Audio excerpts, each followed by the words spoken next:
এখানে একজন সার্জন একজন রোগীকে একটি অপারেশনের বিষয় ৮,০০০ টাকা চেয়েছেন, যেটা কোনোভাবেই কাম্য নয়।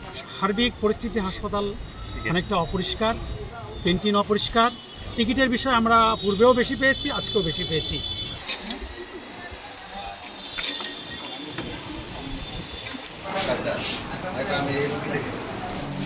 বাবা আজকে কি চাউ দেওয়ার কথা, এটা আপনাকে যেটা দিয়েছে সেটা আমি রান্না করতে। এটা তো মোটা চাউ, একটি চাউ দেওয়া হয়।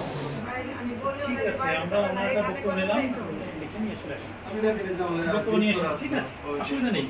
আচ্ছা, স্বাস্থ্যসেবা নিশ্চিতকল্পে এবং যে কোনো স্বাস্থ্যসেবার যে কোনো অনিয়ম এবং দুর্নীতি বন্ধে একই সাথে শতভাগ স্বাস্থ্যসেবা মানুষের দোরগোড়ায় পৌঁছে দিতে দুর্নীতি দমন কমিশন বদ্ধপরিকর।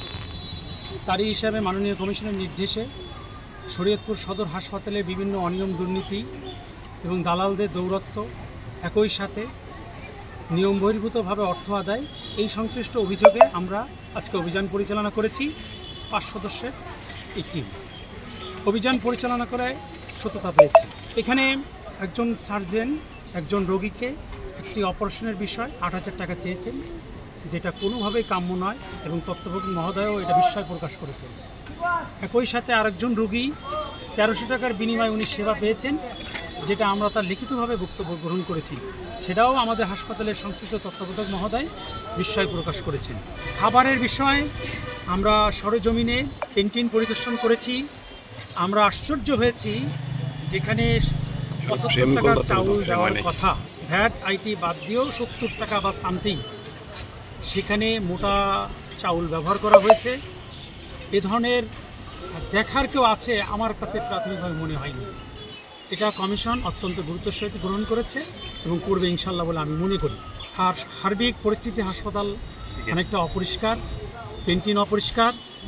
RICL TMX, যুগের পর যুগ স্থাপনা থাকে মজবুত। এটা তত্ত্বাবধায়ক মহোদয়কে অনুরোধ করা হয়েছে যেন উনি এইটা হাসপাতালের সেবার সাথে সাথে হাসপাতালকে পরিষ্কার পরিচ্ছন্নভাবে মানুষের সুন্দরভাবে সুস্থভাবে সেবা দিতে পারে, সেটা আমরা নিশ্চিত করার জন্য তাকে অনুরোধ করেছি। টিকিটের বিষয় আমরা পূর্বেও বেশি পেয়েছি, আজকেও বেশি পেয়েছি। এটা তত্ত্বাবধায়ক মহোদয় উনি কঠোরভাবে দেখবেন বলে আমাদেরকে প্রাথমিকভাবে নিশ্চিত করেছে। একই সাথে আমরা অনেকগুলো দালালের তথ্য পেয়েছি। বিভিন্ন ডায়াগনস্টিক সেন্টারে দালাল এখানে দীর্ঘদিন ধরে হাসপাতালের অসহায় যে রোগীদেরকে প্রলুব্ধ করে হাসপাতালে কর্মকর্তা কর্মচারীর যোগ সাজসে তাদের এই রমরমা টেস্ট বাণিজ্য চালিয়ে যাচ্ছে, যেটা অবশ্যই বন্ধ হতে হবে। এর সর্বোচ্চ পদক্ষেপ গ্রহণ করার জন্য মাননীয় কমিশনের কাছে লিখিতভাবে অবহিত করব।